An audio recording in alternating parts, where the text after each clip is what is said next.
Bonjour, Tu m'entends bien? nickel. Je vois que le live s'améliore de jour en jour. On a même un générique de début maintenant. Tu arrives voilà, au bon moment, parce qu'au début, on n'avait pas tout ça. Ça fait déjà une semaine qu'on fait les lives. Merci du coup de prendre un petit peu de temps pour nous expliquer ton parcours ce matin. Je vais te poser que quelques questions. L'idée, c'est vraiment que tu puisses expliquer d'où tu viens, quel est ton parcours, qu'est-ce que tu fais aujourd'hui, à commencer peut-être par te présenter. À toutes et tous, merci, Ah, merci de on t'entend m'accueillir moins bien. aujourd'hui. Ah voilà, Ah, nickel, c'est bon. c'est bon?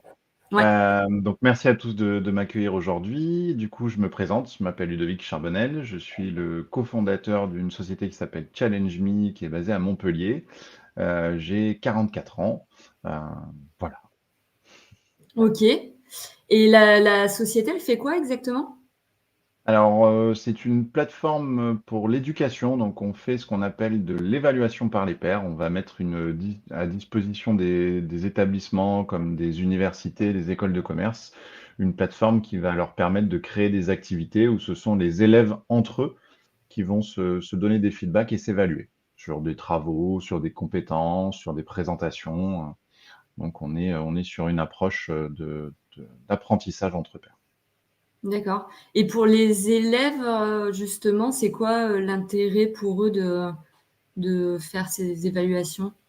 Ce qui est intéressant avec ce type d'approche, c'est qu'on va développer des compétences qu'on développe difficilement dans l'enseignement classique. Typiquement, pouvoir développer son esprit critique, la capacité à donner, recevoir des feedbacks aux autres. Et puis, on va être aussi plus engagé, puisque pour le coup, c'est plus un enseignant qui va venir donner un feedback ou évaluer un travail, mais c'est un père avec qui on échange tous les jours. Donc, le type de feedback sera aussi peut-être plus intéressant pour certains élèves. Ok. Et du coup, pour arriver jusque-là, donc chef d'entreprise, il y a combien de salariés dans la société? On est une petite dizaine. Ok. Tu peux nous expliquer un petit peu ton parcours en commençant, voilà, depuis la seconde, si on peut, si on peut dire, parce que c'est ceux qui nous regardent aujourd'hui, c'est surtout des personnes de seconde qui sont à la recherche de leur propre parcours. Donc, si ça peut les aider. Parce que tant que tu me poses cette question, quand je projette la seconde, je projette le stage.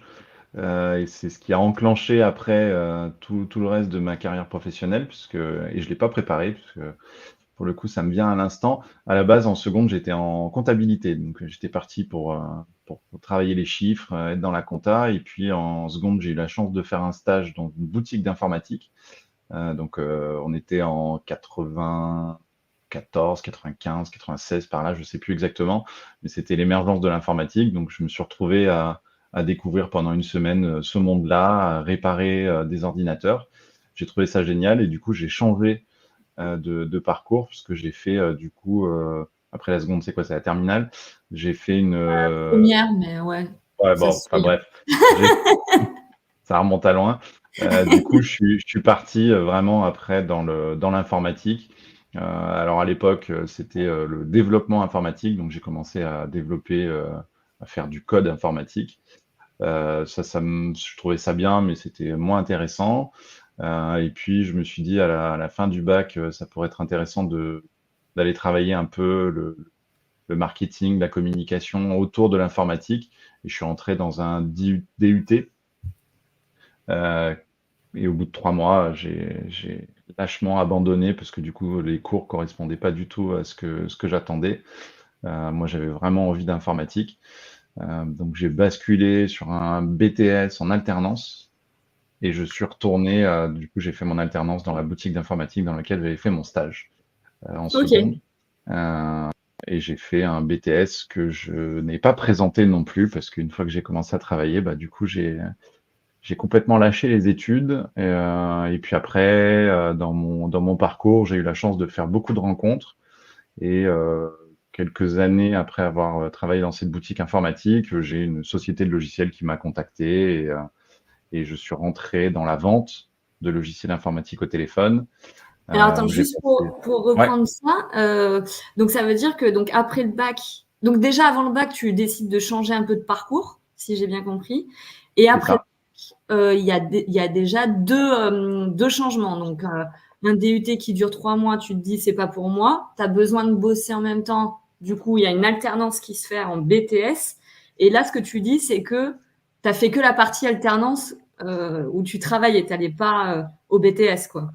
Ouais, j'allais pas en cours. En fait, j'étais tout le temps à l'entreprise parce que je trouvais ça génial. Ok. Donc j'ai lâché cette partie-là. Et en fait, après, le hasard a fait que, parce que pour le coup, ce BTS correspondait pas vraiment à ce que je faisais. C'est-à-dire, c'était un BTS de vente ou je sais plus ce que c'était d'ailleurs. Je me rappelle même plus. Mais moi, je réparais des ordis, je tenais une boutique. Bon, ça m'apportait peu. Et après, pour le coup, je suis rentré dans la vente. Et là, j'ai appris sur le tas. Je me suis formé, j'ai beaucoup T'es lu. rentré dans la vente, excuse-moi, en changeant d'entreprise ou c'est ça? Ouais, Ouais. ouais, je suis rentré dans une entreprise. Donc, l'entreprise dans laquelle j'étais, c'était une entreprise. On était 5-6. Mhm. Et puis, j'ai rencontré un gars sur un apéritif qui m'a dit, non, mais viens travailler dans la vente de logiciels. Mais j'ai dit, mais déjà, je connais rien au logiciel et je connais rien à la vente. Et il m'a dit, tu vas voir, on va t'apprendre. Et effectivement, j'ai passé 5 ans dans cette société, au début à faire du commercial, et puis après, j'ai basculé dans le marketing, parce qu'à un moment, ils avaient besoin d'un gars pour faire des catalogues, pour faire des trucs comme ça. Et du coup, ils se sont dit, bah tiens, Ludo, il est cool, il apprend vite, on va le mettre là-dessus. Donc, j'ai fait du market. Et après, j'ai eu la chance encore de rencontrer une autre personne qui m'a fait rentrer dans une beaucoup plus grosse entreprise, parce que du coup, j'ai passé après 3 ans chez Dell à Montpellier, où il y a plusieurs milliers de personnes qui travaillent, où là, j'avais un poste un peu entre le marketing et les ventes. Mhm. Et après ça, j'ai de nouveau rencontré une autre personne que j'avais rencontré avant dans ma carrière et qui m'a dit, bah, viens, nous, on lance une société, on veut faire de la vente d'informatique en ligne, tu vas nous développer tout le catalogue, etc. Et du coup, je suis rentré dans cette société-là pour prendre la direction marketing et achat que j'ai gardé pendant 7 ans. Et du coup, il y a presque 10 ans maintenant, j'ai quitté cette entreprise pour me lancer dans l'entrepreneuriat. Ok. C'est un peu atypique et un peu long, mais Bah, non, c'est intéressant parce que donc je retiens deux choses principales. C'est d'accepter que tu puisses te planter dans les choix que tu as fait, bon, surtout au début, parce que c'est là où tu as le plus changé d'orientation et voilà, d'accepter de changer dans la foulée. Donc ça, c'est assez courageux quand même. Et aussi, après, c'est surtout des rencontres, j'ai l'impression, qui font que ça te réoriente ou j'ai jamais peur de tenter quelque chose. C'est-à-dire que je l'ai fait très tôt en changeant en seconde, en terminale, le bac, le BTS, le DUT, et après je l'ai gardé dans ma carrière. C'est-à-dire que pour le coup, si un truc me plaît pas, me convient pas, on a la chance d'être dans un monde où tout est accessible. J'ai quand même une particularité, c'est que comme j'ai pas de diplôme, j'ai aucune formation de base, tout ce que j'ai fait après, je l'ai appris sur le tas et dans des livres. Et donc, en fait, tu te rends compte qu'aujourd'hui, acquérir une compétence technique sur un métier spécifique, c'est entre guillemets assez facile. Donc, on peut se former, on peut écouter, on peut lire, on peut ça demande du discuter avec des travail quand même. gens. Oui, bien sûr, ça demande de l'implication, ça demande du travail, mais quand on est motivé, parce que justement, si on change, c'est qu'on pense que ça va être plus positif, donc on est motivé, donc on va apprendre, et pour moi, c'est assez naturel. Donc effectivement, j'ai pas peur de me tromper, de faire des mauvais choix, parce que j'ai l'habitude de dire que la chance n'existe pas, hein. La chance, c'est des opportunités que te génères toi-même et qu'après tu décides de prendre ou pas prendre. Donc moi, j'ai toujours décidé de me générer des opportunités, d'avancer comme ça. Et après, ta deuxième question, c'était sur... Bah, en fait, j'avais fait les constats, voilà, justement de quand tu changes et après toute la partie qui concerne le réseau finalement. Est-ce que tu dirais que c'est important alors, c'est un peu, parfois, c'est mal vu de parler de réseau et je pense que c'est bien de faire péter ce truc-là aussi parce qu'on voit bien que toi, c'est grâce à peut-être une partie d'un réseau que tu as pu continuer ton parcours, quoi. C'est pas une partie, hein, moi, c'est que des rencontres. Je crois pas avoir... j'ai oublié dans mon parcours, et je viens d'y penser maintenant, À un moment, je me suis dit, tiens, je vais rentrer dans la banque. Et j'ai fait un concours, machin, pour rentrer à Crédit Agricole. Je trouvais ça rigolo. Et j'ai été quasiment pris et j'ai échoué à la toute fin sur un dernier entretien. J'aurais pu me retrouver banquier parce que je trouvais ça rigolo, mais j'aurais peut-être changé après de job. Mais globalement, oui, je crois que c'est le seul truc où j'ai fait une démarche proactive, c'est-à-dire c'est moi qui ai fait cette démarche-là pour rentrer dans un métier. Sinon, tout le reste, c'est que des rencontres, tout le temps. Que des gens que j'ai rencontrés au fil de mon parcours qui m'ont dit, ah tiens, on fait ça, on lance ça, ou tiens, on a besoin de quelqu'un là-dessus, bah tiens, ouais, pourquoi pas. Mais c'est que des rencontres. Ouais. Et pour moi, c'est important. J'ai même pas envie de dire réseau. C'est Ouais, plus des échanges, des gens avec qui tu as des valeurs communes, avec qui tu as envie d'échanger, ou des gens qui t'inspirent. Ça, j'en ai eu beaucoup plus jeune pour le coup. Des gens que je trouvais leur parcours hyper intéressant. Et du coup, je me suis un peu calé derrière eux et c'est eux qui m'ont enrichi. Mes trois premiers boss sont ceux qui m'ont construit aujourd'hui. C'est clair. d'accord. J'ai pris à chacun, j'ai pris un peu ce que je trouvais pertinent par rapport à moi, à ce que j'avais envie de faire. Donc oui, oui, je me suis nourri de ça et de bouquins. Les bouquins, pour moi, Ok. c'est si je lis pas, ça veut dire que je régresse en compétences.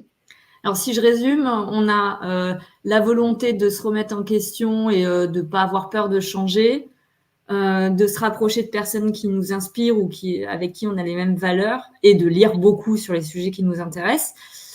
Tu as dit une phrase tout à l'heure, la chance n'existe pas.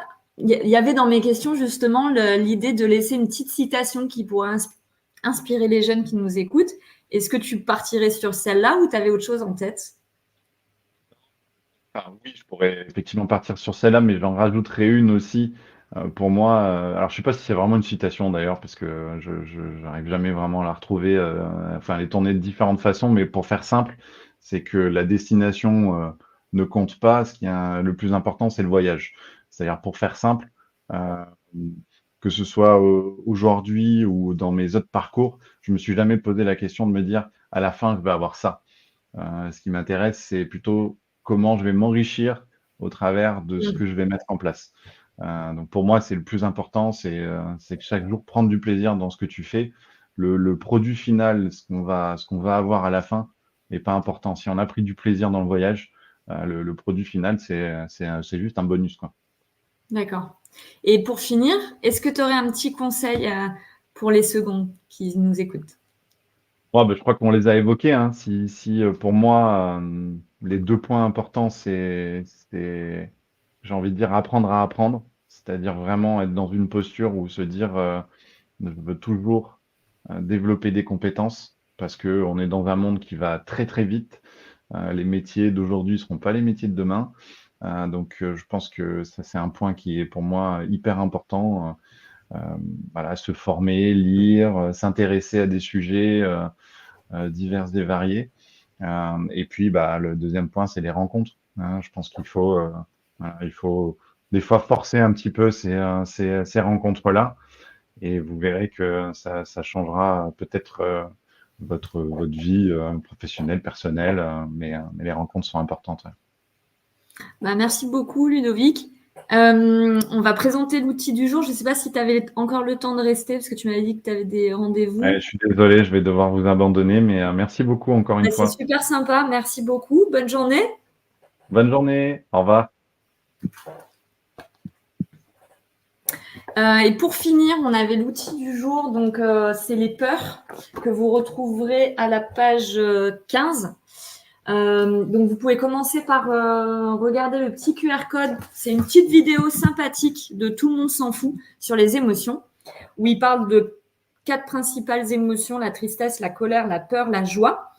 Et on a mis en place un petit exercice sur les peurs. Donc, l'idée, c'est quand vous avez une peur, au lieu de la laisser vous envahir, de vraiment la poser sur papier pour prendre le temps de l'identifier et de la déconstruire. Donc, c'est en la posant qu'on se rend compte que parfois, il y a 80% des peurs qu'on a qui ne se réalisent pas. Donc, c'est intéressant de s'en rendre compte. L'exercice, il est assez simple. C'est de remplir ce tableau. Il y a 3 colonnes. J'ai peur de, par exemple, j'ai peur de parler devant toute la classe. Quel est le risque si je fais ça, si je parle devant toute la classe? Là, c'est noté, par exemple, qu'on se moque de moi. OK. Et donc, la troisième colonne, comment éviter que le risque ait lieu ou comment puis-je diminuer le risque?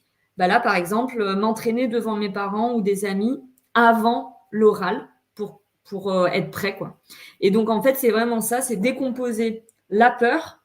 La peur, elle est liée à quelque chose de futur ou de passé, donc se rendre compte à quoi elle est liée et comment l'éviter. Donc, quand c'est lié au futur, de se dire, OK, j'ai peur qu'il se passe ça dans le futur, qu'est-ce que je peux mettre en place maintenant pour l'éviter? Et le but, justement, c'est de ne pas se figer et d'être toujours dans l'action. Donc, n'hésitez pas à le faire pendant que vous êtes en stage, justement, si vous avez peur d'aller parler à quelqu'un, si vous avez peur de la suite de vos études aussi, pourquoi pas, notez-les, notez vos peurs et vous verrez, c'est assez magique d'aller jusqu'à la troisième colonne qui est la mise en action pour vous permettre de vous-même être acteur et de changer les choses. Voilà, c'est la fin du live d'aujourd'hui. Merci de nous avoir suivis. J'ai vu qu'il y avait pas mal de personnes qui s'étaient connectées. Merci beaucoup. J'espère que ça vous a plu. Et puis, on se retrouve lundi. N'oubliez pas chaque jour de remplir le bilan jour par jour. Et comme on est fin de semaine, on est vendredi, vous verrez à la page 34, vous avez le bilan de la première semaine. Donc, vous pourrez vous aider de tout ce que vous avez rempli jour par jour pour remplir le bilan de la première semaine. Voilà, merci beaucoup. Au revoir.